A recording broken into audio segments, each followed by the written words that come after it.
All right, so I just went live right now. Hey, Lunatic, jump on there and see if you can hear me, man.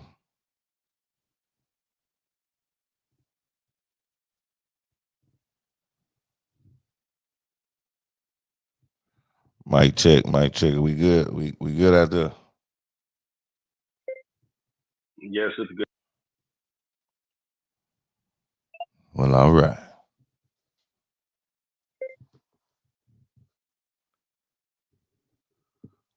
What up, what up, what up? Hey, man, listen. Welcome to Who Gonna Catch These Hands. I'm your boy, Joe Prophet. Listen, what I need you to do is share this with somebody.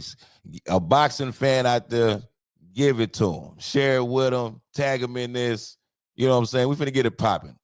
You know, we had some technical difficulties yesterday. It's all good. You know what I mean? No problem. Ain't that shit wasn't stopping nothing. We here now. You know, I got a nice, exciting show for y'all today. We're gonna touch on some topics, some shit that's getting on my nerves. I want to know if it's getting on your nerves. And you know, let's do it, man. Let's do this. Let's do this. Let's do this. First and foremost, let's touch on this Boots and Eddie Hearn situation. Uh, you know, I don't know if you guys have heard about it, heard what's going on, seen what's going on. Um, Crazy situation, man. Crazy situation. Boots Ennis had a, you know, I thought very competitive fight with Karen. You know, after the fight, they tried to claim that he couldn't get up for the fight, said that, you know, Karen wasn't one of those opponents, blase, you know, bunch of nonsense. So he says he wants to go up to 154. He says he wants all the smoke up there. You know, um, he starts saying these type of things. This is Boots Ennis, right?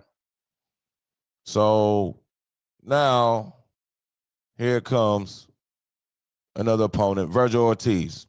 We thinking him and Virgil Ortiz are going to fight on this February 22nd card in Riyadh. Then we get the information.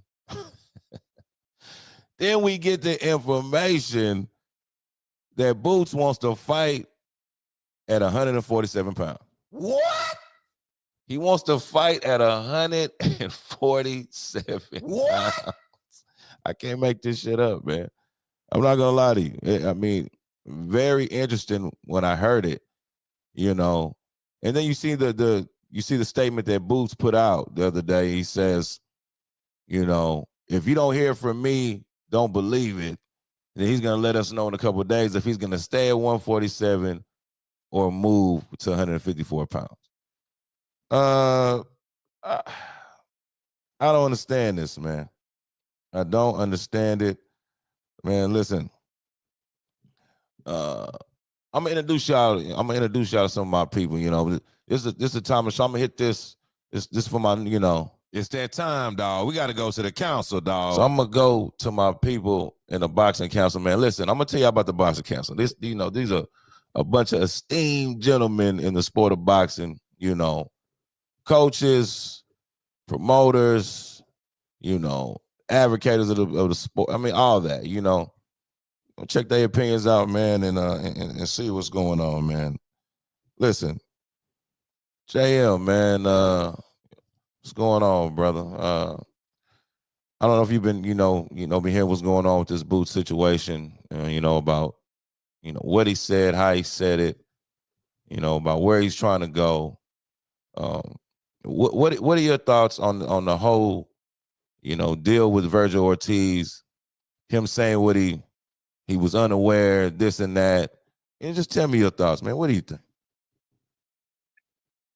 Well, I'm going to take a different direction than most people. I think, and I'll answer from this angle. I think Virgil Ortiz's manager is being super extra by condemning a welterweight not moving up to 154 to fight. I think that there are a bunch of 154 pounders for him to be worried about his fighter, to be concerned about for his fighters that are already in his weight class that are already ready to go and that are dynamic fights. So while Boots and his team have repeatedly said things like, they're going to be fighting from 147 through 160 and could easily, go up and through those weight classes. I call that good self promotion. And I take self promotion with a grain of salt. I don't expect fighters to literally do and stand on everything that they say while they're self promoting and while their teams are self promoting. But I think that Virgil's manager is literally doing the most over criticizing somebody who's not even in his weight class for not fighting him. When again, there's a slew of ready to go 154 pounders that he actually can fight. Hold on now, let that nigga cook. Oh man, that's where I stand on it, man. You got some points there, but see, this is the thing though, man. This guy's from Philadelphia, man. It's a little different out there, right? You got content creators that's fighting guys in the street on a regular, trying to prove their point. When the Brian Norman situation happened, I mean, listen, man, they were so quick, they were so fast to get on there and he turned the fight down. He don't want to fight. Blah blah blah blah. Hey, this Virgil shit. Man, I ain't gonna lie. When I saw these YSM guys put out the footage of Boots on the mitts with that message, I did not know what to think of that. I'm not gonna lie. Is that what Philly's about? That was crazy. That was very crazy. Dog. Like these guys that really, I'm talking about. No, if you compare the Brian Norman situation to the Virgil, now you could say it's different, but it's kind of the same. It was a negotiation that kind of fell through. You know what I mean? But with Brian Norman, they were so fast, so quick. He didn't sign. He let. Let me share where I see the difference. All right. Brian Norman is in Boots' weight class. Yeah. He's a unification fight. Yeah. And Brian Norman's side was the most vocal on social media.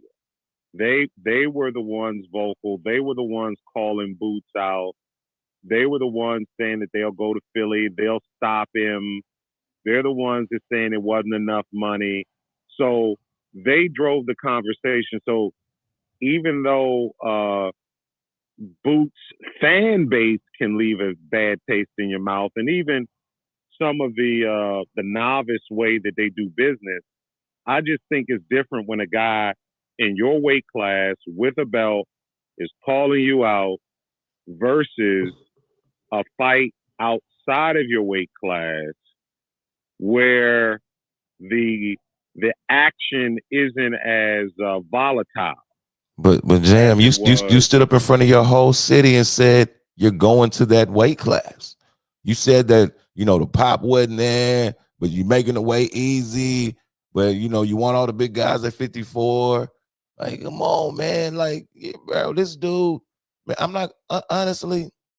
Since that dude really got up on that show with Gillian Wallow, and he told them people that he sat there in front of them dudes and said he been trying to fight Bud for years. I ain't gonna lie. I said, yo, this guy will lie about anything. This dude is a liar. I'm sorry. He just be lying. That shit's crazy. I don't know what that is, bro, because that was just blatant for no reason. Because we watch this shit all the time. We know good and damn well Boots ain't been trying to fight no Bud for years. We know this. Yeah. You know what I mean? It ain't nothing. Yeah, I would say that, Joe.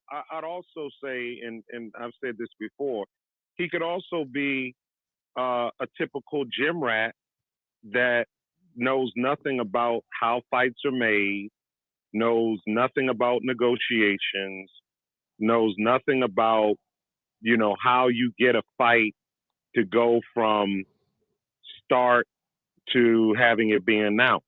Now, his trying to fight Crawford may have been talking to the people around him, telling people to, hey, go make that fight, and people coming back to him saying, well, yeah, we did this and we did that.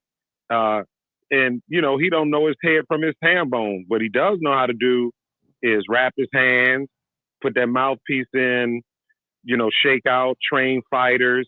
But you'd be surprised how many fighters are really pretty much business illiterate and But really don't how is have the that tools. okay in 2024 when there's been so I'm not many? saying it's okay. Okay, it's so I'm many not saying examples of these guys losing their money. So why would you not be a business savvy guy, educated on what's going on, educated on how money comes in, where it's going out to, who it's going to? Like you can steal that and do that and be boxing. I mean, I don't see why you couldn't. And you shouldn't be doing it, especially if you're saying that you got a promotion company. Like you're a boxer and a promoter, but you don't know what that entails. You saying you don't know about business deals and da da da da da. Come on, man, what we doing? What we on?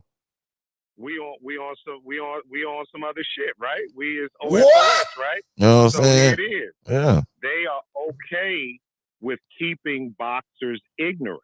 Like that's the Right. plan. If you keep them ignorant, you can keep the money for yourself. Hmm. You know, you can keep the money for yourself. I'm not saying it's an excuse. I'm not saying it's okay. I'm not saying it's acceptable.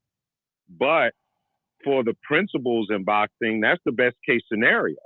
The best case scenario is to keep a fighter ignorant to the money, to the business. Think about it. As soon as Terrence Crawford started asking about the business, the books, Oh and yeah. all of that stuff, Oh yeah. he became criticized. Oh And yeah. He's maligned. hard to work with. What is he? Yeah, Yeah. saying? Yeah. Of course, you know. No, Jam, I appreciate it. Look, hey, Specs, man. Let's get a point of view from across the waters, man. Hey, how you feel about this Boots situation, Specs? You know what I'm saying? If you there, Specs still there? I'm here still. Can you hear me? Yeah, I can hear you, bro. I can hear you, man. Man, it's an interesting one, man. It's a very, very interesting one. Obviously, Eddie Hearn, the cross of the wires from across the pond from him and Eddie Hearn is very interesting to me. Nevertheless, I feel like right now he's trying to move up. I'll be honest, you know. I feel like he's trying to duck some smoke. But I'm interested to see because if I remember, this is a reach. This could be a reach for myself. But as I remember, Conor Ben was looking a boot fight for a minute. So I don't know what 2025 has to hold there. Do you know what I'm saying? I'm always speculating, but I'm thinking, you know what I'm saying? There's some nifty moves there, but I don't know. You know, this is interesting, nevertheless. Okay. I mean, yeah. I know y'all be feeling a certain type of way about Eddie over there, and I mean, it is interesting. And Lunatic, man, talk to me, man. How you feeling about this boot situation? Well, I feel that Boots Ennis should move up to 154 pounds just for the simple fact that there are more lucrative fights for him there. If he wants to dominate a division at 147 pounds that really doesn't have a lot of big names to create the type of fight that elicit large sums of money, I don't understand this decision making other than his promoter in Matchroom trying to use that leverage with the IBF title that they didn't even have to fight to obtain. It was granted to him. So I think Boots has a lot to prove yet to the public. I think that the contradictory statements that are made publicly by him and his team really don't make a good look to boxing. If you look at what the internet's been doing to Boots Ennis over the past 24, 48 hours, I think that it speaks for itself that the fans aren't really happy with the decision. Okay. And then we got Maniac. Maniac, you're a professional fighter, so you kind of give us another outlook on a different point of view, man. What do you think about this boot situation? First of all, shout out to OSOS. I see it differently. I honestly think what it exposes is Boots' team lack of knowledge for the business of boxing. I think that's what they are exposing, if anything. They always seem to speak out differently than what their promoter or their manager is speaking of, and it always seems to be some type of confusion. And I guess it can seem like he lying, or him or Eddie or whoever, his dad. They all say different things. So I think that's what it exposed more than anything. And I need people to understand, like, these promoters, they don't even tell boxers everything, like every detail, because once a camera is in these fighters' face, they just go out and blurt any and everything. Just tell it all, tell the world what our plans are, what we're supposed to do. So I think that's the situation that really happened for real. With the Crawford, him saying he wanted to fight Crawford for years. Nah, I think what that really means is we've had our eye on him for years. That's what that really means. Yeah, because we know you definitely wasn't trying to fight him. Nobody, like, only person you can say that's trying to fight him for years is Spence. Right. That's I mean, it. he's the top dog. You know, it was either him or Spence. So yeah, we either got our eye, Bud, or our eye on Spence, which he was ranked higher in Bud in the WBO, and he switched to WBF. So I can see how you can say you had your eye on him, but you never called him out. You wasn't looking for Bud. You literally jumped out the sanctioning body and went to Spence. Yeah, it went to the IBF. Yeah. So I mean, come on, man. Like, I don't know. That's why Bud just said he was sleepy, I guess. Maybe he was tired. He just had a dream about it or something. I don't know. So I can see how people can look at him as being a liar, but I think it exposed, like, just the lack of knowledge for real about the business. Man, listen. I don't know, man. I feel like Boots, I mean, the exposure is there. I'm kind of happy he got exposed, because the narrative that nobody wants to fight this guy, and it's really him that don't want to fight nobody. 30-something fights. It's a bunch of ooh, and like, it's almost like say he don't want to fight nobody though. You say I can't say you don't want to fight nobody? Yeah, I don't see how you can say that for real. I mean, who was he for? I mean, that's the thing is, like, I feel like the situation with Boots Records, the same shit with Jaime Munguia, it's the same shit with Zurdo Ramirez. It's the same blueprint. But he's saying he's saying that he wants the top guys. Who the hell's the top guy that he's fought? In 32 fights? Not one top guy? So now, with that being said, Karen. Now it just seems like time wasn't on his side. So what? In reality, so this is what I mean by that. In reality, they was building him up to be the guy that come to take over for Errol and Bud. Okay. It seemed like it took so fucking long for him to get in that position that by the time he was even in a position, these niggas moved. They moved on.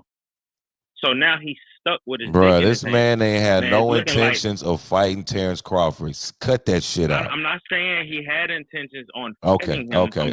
They was building him up to be the next guy. They were clout chasing with Bud's name. That's what they were doing. But check this out though. Okay. We're building the next guy, right? To take over, you're supposed to set up a fight to kind of like pass the torch, right? Who they set up? He never got that. Huh? Look. Okay. Just listen to what I'm saying. Okay.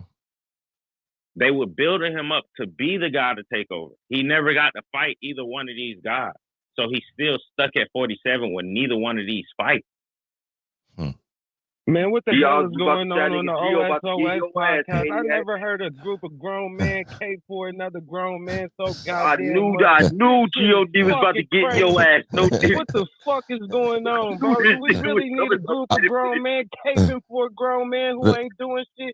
I knew this nigga G.O.D. We got Turkey Alice who paying for everything. It ain't no business. Nigga, the business is right there in your fucking face. There's no excuses, nigga. You Shout out, obviously, shout out You Virgil hear this nigga? Ortiz. yeah, you was. This Shout nigga out just got Bobby up. Fondor. Shout out these niggas actually out here fighting each other, niggas. Yeah, Boots ain't you one of wasn't them. listening. You wasn't Boots listening to what ain't I'm one of saying. them. Y'all gotta quit holding this nigga nutsack, cuz. Go ahead, Will. But so I mean, I would ask You what you felt, but you clearly just told us how you felt about that. You know what I mean? And so like, but I'm trying to figure out how can people really stand with what Boots is doing right now? Like, if you really love boxing, like, how could you, like, look what he's doing, man. He stood up and said he want to go to 54. He wants the top guys. As soon as he gets the top guy at 54, now he's thinking about he want to stay at 47. What I the ain't hell even is? gonna hold you. I don't even pay that much attention to what he's saying because he really ain't that much important for real. So, cause I moved on from 147. I ain't gonna lie. I left with Bud and Spence. I mean, I'm a fan, but who's there? They not making no fight. I want to see Mario Barrios. You know what I'm saying? Fight I don't Boots. I even want to see Brian Norman and these guys fight, but it's 154 stacked. You know, you got 135 still there. You got 140 that's stacked. You got, you know what I'm saying? 130, 126. There's other weight classes that's fighting. When I hear Boots talk, I don't even think he makes his own decisions. I don't think he's the alpha male in his crew. I think That's his what I was dad. saying, Bash. I think But there's, Bash, you know, so I think he can. why would he say I think he can if say you don't whatever he hear? wants, but he's not the alpha. But I Bash, mean, he's not the if that's decision true, maker. if that's true, Bash, why would he say if you don't hear it from me, it ain't true? You know, Because that's alpha talk, he right? felt the pressure. He felt the pressure of all the everybody clowning him online, and he caved in and had to say something because everybody was clowning the shit out of him. So I don't think he makes his own decisions. I think it's his father or whoever's running his ship. So Bash, how do you feel about how he's moving? As a fighter, I think you have to talk shit. Hey, I want Boots. I want Crawford. I just think that's the nature of the beast. Now that I see everybody, all these boxers talk. We've been talking about this for years. So with Tank and shit. Well, they all talk all that shit, but it don't ever happen. But Bash, okay, right? so how do you feel about how he's moving though, Bash? How's he look he like? Ain't moving. He's just fighting. He's getting by now. He's kind of just getting by. They put that superstar status on him. Remember a couple years ago? I don't know what that. He beat somebody, and everybody just, this is the new guy. Who, Lipinets? Was that it? That couldn't have been that. It couldn't have been that. He beat some motherfucker, and all of a sudden, he's the guy. He's fast. But then a couple of fights where he don't look so sharp, and the other guy's just a no-name guy, and the other guy kind of hangs a little bit. I think it kind of makes him think like, "Fuck, am I really ready for these motherfuckers?" Exactly. I mean, but his people's job is to take care of him, right? To protect him, right? But man, what kind of protection are we doing? Like, what is this? Motherfucking Federal Bureau of Investigation. You know what I mean? We stop saying you want the top guys. Secret Service. Yeah, you got to stop saying that because you don't want the top guys. Because as soon as the top guy was presented to you, say it, though. Yeah, he has to say it. Just like social media, you have to talk shit. Just fake it till you make it, man. Man, he's doing more than he's doing. Go ahead, Cerizo, man. Tell, how you feel about Coach C, man? Tell us how you feel, man. My biggest thing is if someone calling you out, man, I accept every challenge. You know what I'm saying? That's my thing with it. It's like, you know what I'm saying? And like my thing of it is, shouldn't nobody say your name. You the boogeyman, you the man, that type of stuff. Like you beat everybody up to the point where they didn't have to say your name. These other fighters, they don't even want to say your name. That's what I'm saying. But if you got guys out here calling you out, want to fight you, I accept the challenge. And that's what I'm saying. You got guys that I don't understand. So you talking about is Boots one of these guys you don't understand? Man, it's just any fighter that it ain't no one particular fighter. I'm just saying. But he's literally what you just described. Like you said you accept any challenge. Virgil Ortiz. That's what you get from that. But I'm just saying any of them though. Like not one particular person. I'm saying fighters in general in this era. If you got someone calling you out, accept the challenge. How many times have we seen somebody call someone out big time and call out another big time guy and the fight actually happened? I think I kind of see that differently though, because maybe I Crawford and Spence is probably the last one I could think of. Well, that's a good point though, Bash. See, I see it a little bit different in Coach Cerezo, because I actually think you shouldn't get you should follow whatever game plan or whatever blueprint you and your team have. Just because somebody calling you out, I don't think you should jump to it just because they calling you out. No, bro. No. But this ain't that though. I get it. Now, if he's in a position to fight me, But I understand that. But just because he called my name, like, nah. This I don't consider nobody no boogeyman based off the smoke. That's what I'm saying. Man, Boots is definitely not no boogeyman. We got to chill out on that. He's not a boogeyman. Who's the biggest boogeyman in the sport? Yeah, he's definitely. It becomes business when everybody calls you out. You know what I'm saying? Okay, I don't they know. got a plan for me. Okay. That's different than this. That's just it. But the era before, like back in the day, I'm saying it's different though. It wasn't like, okay, they got a plan for me. Business strategically, we got to move this way. So let me ask you this. So when it came to Boots trying to fight Mario Barrios and he turned it down, was that not him trying to get a fight? Nah, Mario Barrios already had a fight. Why would you offer somebody already got a fight? Before he had that schedule. He didn't, bro. He offered it when he had a schedule, bro. Mario Barrios wasn't. He already got that bread. He wasn't finna fuck with that shit Boots and them was talking about. The Brian Norman thing is why. Okay, if this dude is asking for more bread, you really I ain't gonna lie, y'all should have just gave it to him, to be honest, because neither one of y'all are up there to where. Is what I'm saying? If you making a lot of bread, I don't see why he couldn't either. Y'all unifying the titles. So let me ask you this: what was the initial offer versus what they were asking for? What you talking about, the Brian Norman? Yeah, I think it was like 1-2, and they were trying to get 1-7 or something like that. Okay. Yeah. So and they just flat out said, "Hell no, we ain't giving you that." I mean, they were just saying, like, if we gonna come to Philly and do that, they need to be compensated more for that. It's a unification. Boots ain't just. Now we just pretty much agreed that Boots ain't the guy that make the calls, right? Yeah. So we can't blame him for that, right? I mean, at the end of the day. I say yes, we can blame him because he's saying he is the guy that does make the calls. He's saying the final decision goes through him. Man, that's what he's saying. That's what he's saying. That's what he's saying. If we can't take these fighters, hold on. The man said, "Yo, listen, if you don't hear it come from me, it's not true." Come on, what we doing? That's what he said. What we doing? So in the YSM interview, he said, "If it don't come from me, it's not true." You know what? I ain't even gonna sit here and act like I know what he meant by that. But I'm just you know what? I'm gonna just let it go. He said it. All right, he said it. I'm gonna let it go. He said it. So it's that you just got that right there. So you hear that. Yeah, but I didn't take it's like, it. Come on, man. Take it like that. I took it like that, bro. I'm like, you can't just be saying stuff. It didn't translate to me that way.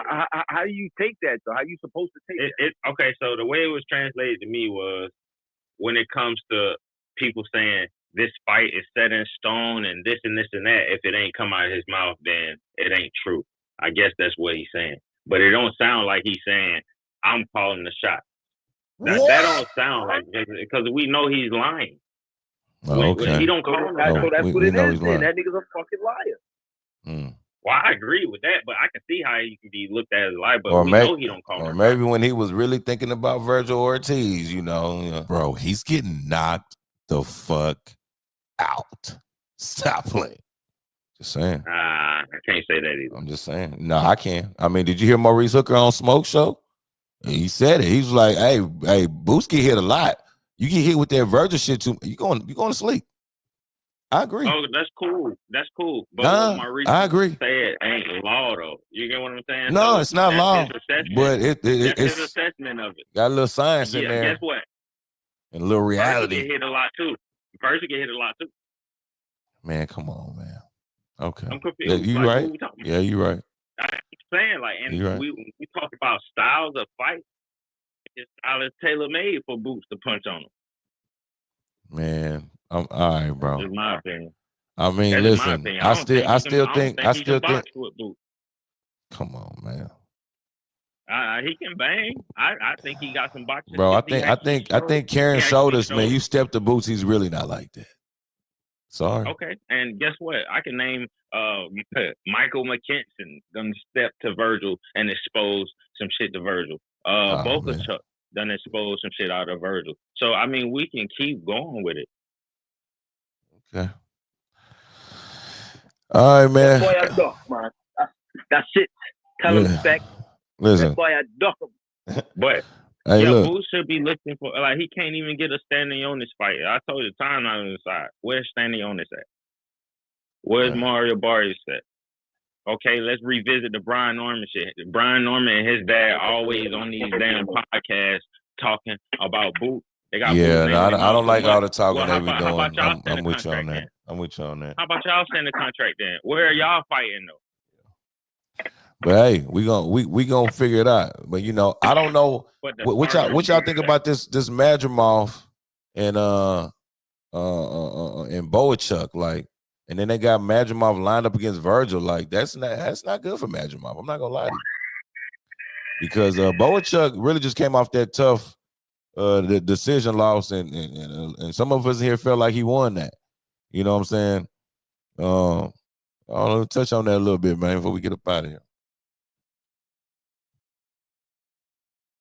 Madrimov getting put in tough. I mean, you got Crawford, Boachuk, and then Virgil Ortiz.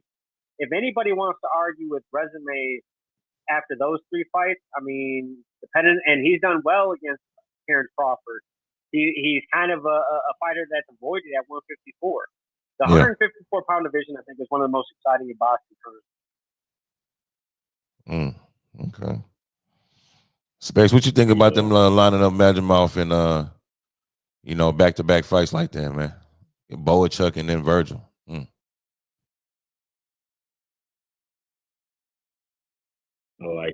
I like it. I think it shows it. I think it's feeding into the spirit that these other fighters are fighting people that's ranked and the elite in they weight class. I think it's feeding into that spirit that, I guess what you can say, the Rada season culture of the best fighting the best. Yeah. So it's feeding into that. You still got Erickson Lubin there. Let's see how they get thrown in the mix with the Boca Chucks and the Madrimavs and the Bud. Fondora got 2 belts. Jesus Ramos. How do you see Madrimov and Boca Chuck holding up against all these guys stacked at 154? They give everybody a tough fight, but them two in particular fighting each other. I'm like, hey, Madrimov, you're gonna be good to just go again in February after that? I don't see that. If Boots really about that, he could probably slip back into that fight in February.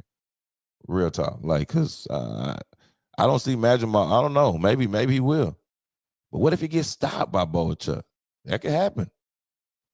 You know what I mean? I don't know. Yeah, man. What's up, man? You want to touch on this stuff before we get up out of here, man? Because I ain't gonna lie. I got a little excited. Hey, I'm just gonna say one thing. If Boots is really about keeping that IBF title, then why doesn't he just fight the fighter that just knocked out Tim Tszyu at 154 pounds? And if he doesn't make it, then he can go back down to 147. Instead, he tried. Man, he don't even have to. All he got to do is pay a sanction fee and tell him that he's trying to go up and fight. He keep his belt. That's it. That's already been exposed. Tim Bradley exposed that 2 days ago. What's up, man? You all the way from Morocco, man. You want to touch on something real quick, man, before we get out of it? Because, like I said, I ain't going to lie to y'all. I got a little excited.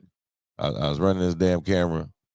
Battery about to run out on us, so we want to make it quick, and, we'll be back tomorrow. I didn't know you were live, but in any case, it don't matter, man.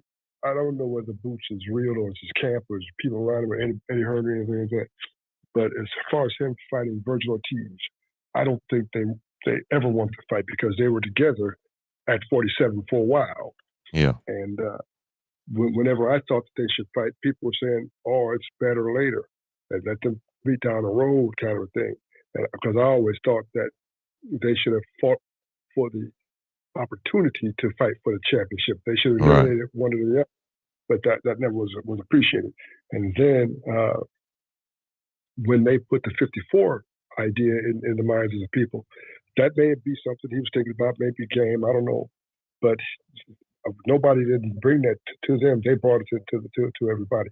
And when they suggested a fight with Virgil Ortiz, who is at 54, to fight him at 47, I knew then that they didn't want that fight, and that was, in my opinion, exactly, that was some bullshit. Yeah, it was a guaranteed turn down to put that offer out there. So they said, well, we offered to fight him, but he didn't want to do it. And so now, I'm not gonna call him a coward. I'm not gonna say he's a liar or anything. He may be these things, but I'm not gonna say that. I'm just saying he didn't want that fight, and he hasn't wanted it for a long time because it's been there for a long time. If he wanted it, hold on now, let that nigga cook. You're cooking now. I'm just saying, if he wanted, it was available at 47 a long time ago, and it's available now at 54 if he wants it. Right. You're right. You're right.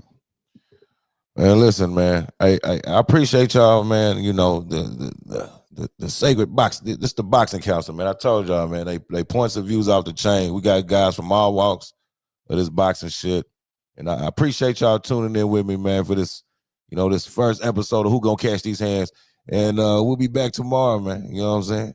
Yeah, man. You know, we on some other shit. Comprende? Yeah, man. Yeah. We out of here, man. Peace. Appreciate it.